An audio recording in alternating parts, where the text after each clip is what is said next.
पुराणों में अक्सर ऐसा पढ़ने में आता है कि महाभारत के युद्ध में अर्जुन के रथ पर बैठे हनुमान जी कभी कभी खड़े होकर कौरवों की सेना की ओर घूर कर देखते थे और उस समय कौरवों की सेना तूफान की गति से युद्ध भूमि को छोड़कर भाग जाती थी। हनुमान जी की दृष्टि का सामना करने का साहस किसी में नहीं था, यहाँ तक कि उनकी दृष्टि एक बार कौरवों की ओर से लड़ रहे कर्ण पर पड़ गई थी। वो तो भगवान श्री कृष्ण थे जो कर्ण को बचा लिया, वरना वह कब के खत्म हो जाते। आइए जानते हैं पूरा प्रसंग। तो आइए जानते हैं। एक प्रसंग में बताया गया है कि जब कर्ण और अर्जुन के बीच युद्ध चल रहा था, कर्ण अर्जुन पर भयंकर बाणों की वर्षा कर रहे थे। उनके बाणों की वर्षा से श्री कृष्ण को भी बाण लग रहे थे। उनके बाण से श्री कृष्ण का कवच कटकर गिर पड़ा और उनके सुकुमार अंगों पर बाण लगने लगे। रथ की छत पर बैठे पवन पुत्र हनुमान जी एकटक नीचे अपने आराध्य की ओर देख रहे थे। श्री कृष्ण कवचहीन हो गए थे। कर्ण के बाण उनके अंगों को वेध रहे थे। हनुमान जी से यह सहन नहीं हुआ।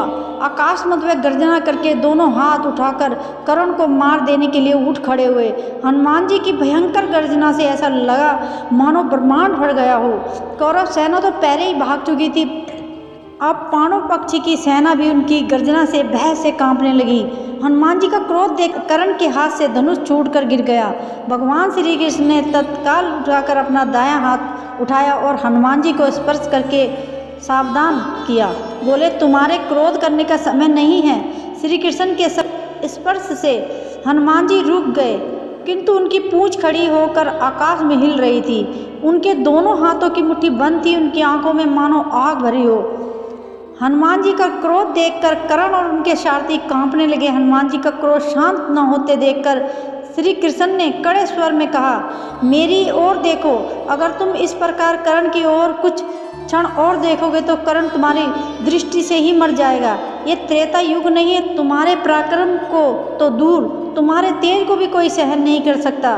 तुमको मैंने इस युद्ध में शांत रहकर बैठने को कहा है। फिर हनुमान जी ने अपने आराध्य देव की ओर नीचे देखा और शांत होकर बैठ गए। तो इस प्रकार श्री कृष्ण ने कर्ण को बचाया। तो दोस्तों, आपको वीडियो कैसी लगी कमेंट करके ज़रूर बताएं। Thank you so much.